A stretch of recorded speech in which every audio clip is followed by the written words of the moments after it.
Di momen perayaan Hari Pers Nasional 2024 kemarin, Presiden Joko Widodo mengungkapkan bahwa aturan terkait royalti media dan penerbit atau yang lazim disebut dengan publisher rights untuk mendukung jurnalisme berkualitas sudah ditandatangani. Seperti apa urgensi dari aturan publisher rights dan bagaimana dampaknya bagi industri digitalisasi di Indonesia? Mari simak ulasannya dalam Google CS, wajib bayar konten milik media pers. Pertama-tama kita ulas dulu. Apa itu publisher rights? Publisher rights ini adalah aturan yang menegaskan hak cipta yang dimiliki oleh penerbit dalam dunia media massa terhadap karya jurnalistik yang mereka hasilkan. Sederhananya, keuntungan atau profit iklan dari semua berita digital yang masyarakat lihat dan juga baca akan diberikan dengan porsi yang ditentukan kepada media yang membuat berita itu sendiri. Presiden sendiri bilang seperti yang sudah disebutkan tadi, aturan ini lumayan ribet dan juga lumayan panjang prosesnya karena Presiden harus menampung pendapat semua pihak yang terlibat. Kenapa jadi panjang dan juga kenapa jadi ribet? Karena pada penerapannya yang akan dimulai 6 bulan dari sekarang rencananya platform digital asing seperti Google dan juga Facebook harus membayar royalti atas penyebaran konten berita yang dihasilkan media massa Indonesia. Karena kenyataannya selama ini media digital seperti Google, Facebook, Twitter yang sekarang jadi X yang memanfaatkan link berita untuk mendapatkan views, nggak punya kewajiban untuk membayar royalti ke media massa yang membuat beritanya.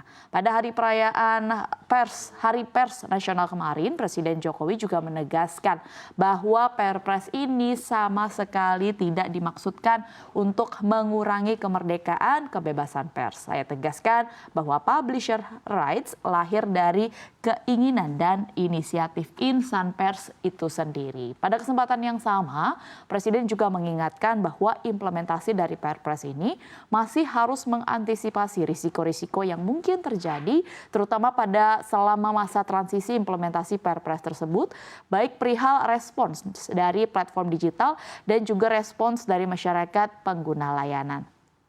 Nah, pertanyaannya pemirsa, risiko apa sih yang mungkin terjadi? Ya, buruk-buruknya memang perusahaan asing seperti Google dan juga Facebook hingga Twitter bakal hengkang dari Indonesia. Kita lihat ke slide selanjutnya. Ya, perwakilan Google di Indonesia sendiri sudah merespons ya terbitnya aturan publisher rights ini, di mana memang baru diteken oleh Presiden Jokowi. Di mana Google Indonesia dalam pernyataan resminya menyatakan bahwa mereka akan segera mempelajari detail Perpres publisher rights ini. Selama ini Google juga telah bekerja sama dengan penerbit berita dan pemerintah guna membangun ekosistem berita berkelanjutan di Indonesia. Google menekankan bahwa pihaknya selalu memastikan masyarakat Indonesia memiliki akses ke sumber berita yang beragam. Google Indonesia menuliskan secara resmi dalam keterangannya bahwa sangatlah penting untuk produk kami dapat menyajikan berita dan perspektif yang beragam tanpa berprasangka dan juga bias. Sementara itu, kalau kita lihat perusahaan media sosial Meta yang membawahi Facebook dan juga Instagram sampai saat ini belum memberikan tanggapan sampai Selasa malam kemarin dan juga hari ini begitu. Jadi makin menarik begitu ya pemirsa menunggu respons Meta terkait dengan penerapan publisher rights ini, mengingat pada Agustus 2023 lalu, perwakilan Meta di Indonesia mengungkapkan penolakan terhadap rancangan Perpres publisher rights ini.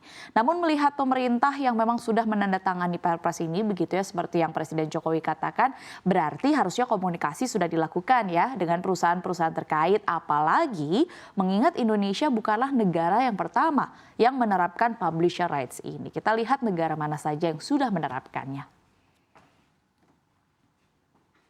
Ya, sebelum Indonesia, sudah ada beberapa negara lain yang juga memberlakukan aturan mengenai publisher rights ini. Salah satunya adalah Uni Eropa yang telah mengesahkan aturan terkait dengan berbagi pendapatan antara platform digital seperti Facebook dan juga Google dengan penerbit berita bahkan mulai 2019 lalu. Setelah beberapa tahun berlalu, negara-negara di wilayah ini kini tengah berproses untuk mengadopsi aturan bernama Pedoman Hak Cipta Eropa. Karena aturan itu, Google akan membayar berita yang diproduksi oleh lebih dari 300 media di Uni Eropa. Perusahaan telah menandatangani kesepakatan dari penerbit mulai dari Jerman, kemudian Prancis, Hungaria, Australia, Belanda hingga Irlandia, dan pada bulan Maret 2023 lalu juga Google juga telah menandatangani perjanjian baru dengan penerbit Perancis, di mana ini dilakukan untuk membayar hak penerbit, menampilkan konten berita mereka secara online begitu.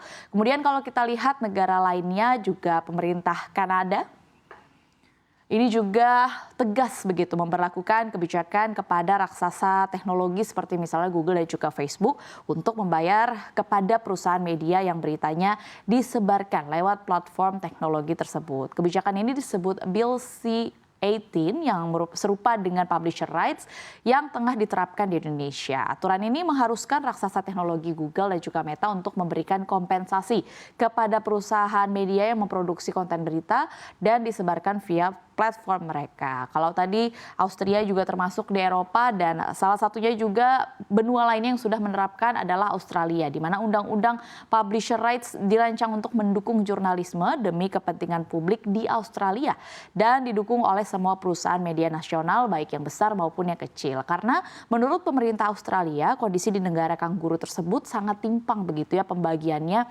Dari setiap $100 Amerika Serikat belanja iklan online, $53 masuk ke Google, $28 masuk ke Facebook, dan $19 lainnya sajalah yang masuk ke pihak lainnya.